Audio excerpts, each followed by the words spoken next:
Hello and welcome to the Cryptocurrency News channel. We're going to talk about Bitcoin prospects, of course, and of course the overall market prospects, because everything depends on Bitcoin, for the future and upcoming important dates in March. So the first one is going to be March 14th, and that is at 8:30 a.m. Eastern Standard Time, and that will be the next CPI report. We know that the February CPI report was no bueno, as it showed inflation rising harder than we thought, which of course caused the market to drop. Of course, this inflation report will eventually affect the FOMC meeting on the 21st at 2 p.m. Eastern Time. That's when the report will actually come out and Jerome Powell will make his speech roughly a week later.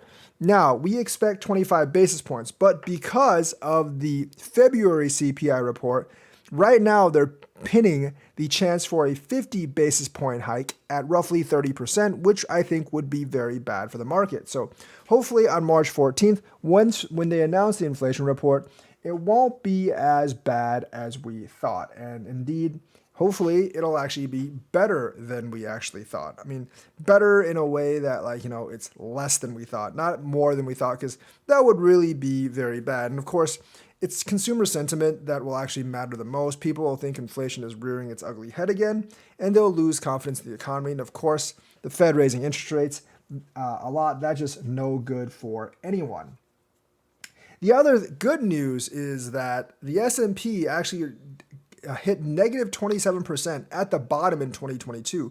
And in other similar economic circumstances, within the last 50 years, essentially the S&P got to like negative 27% in all those cycles as well. So because of those numbers, we actually might have been at the bottom. However, the S&P was inflated at the top because of the massive amount of stimulus money everyone got. And I don't think that was actually there the previous times. So that might like mess with the formula a little bit.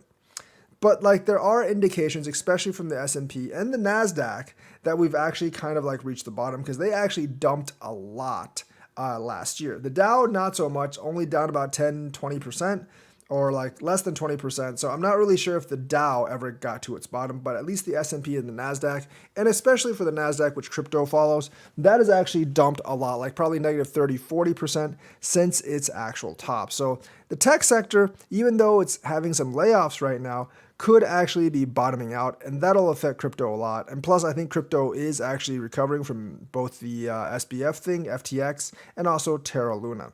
But another thing we could actually look at is the crypto bank collapse. Silvergate Bank is basically dead. All these crypto companies are actually withdrawing from it, and we got to look at the possibly knock-on effects from Silvergate Bank. Will it actually affect other banks like Signature Bank? If all these crypto banks actually collapsed, it would be really bad because it would be much harder to transfer Bitcoin and crypto back into dollars, and without liquidity, the price and value would actually drop. Silvergate was one of the first ones, and I think it was a big one as well.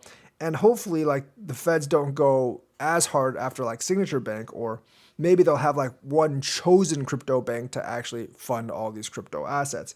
Because without these crypto banks, if they are determined to just put traditional banks in their place, it could actually be really, really bad for the industry that we know. Because the transition would take a long time and there might be resistance. And if there's resistance, there'll be a lot of trouble headed into the future. So we'll have to see on the knock-on effects if other banks declare bankruptcy. Signature is the next one I would look at because a lot of Silvergate's customers actually went to Signature Bank. So we'll have to see if the liquidity dries up for Bitcoin and crypto or not. If Silvergate's isolated by itself, it shouldn't really affect crypto all that much. But if Signature goes down as well as some other crypto banks go down, then we could be in for a world of hurt.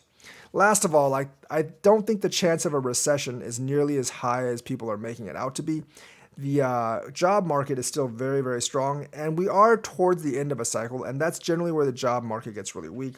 It is vulnerable right now, however, but right now, usually like in a deeper recession, the jobs numbers would be way, way weaker than we are right now. But us not going in a recession might actually mess with the whole inflation thing because the Fed actually wants us in a recession so inflation actually goes down. Prices for a lot of things are still going up, and that doesn't really bode well for us in crypto. So the next big events to watch are March 14th 8:30 a.m. Eastern Standard Time. That is the CPI, and we really want that to be much lower.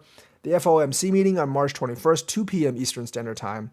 The fact that the S&P reached negative 27% in 2022 from its top at the lowest signals that the S&P might have actually reached a bottom. Signature Bank, like Silvergate Bank going down, we'll have to watch if Signature Bank goes down a lot or if it stays strong. If it goes down, no bueno. If it stays strong, then it's good and it's only isolated to Silvergate Bank. So that's the news for today. Let me know what you think. Like and subscribe, hit that bell notifications button. Thank you and have a nice day.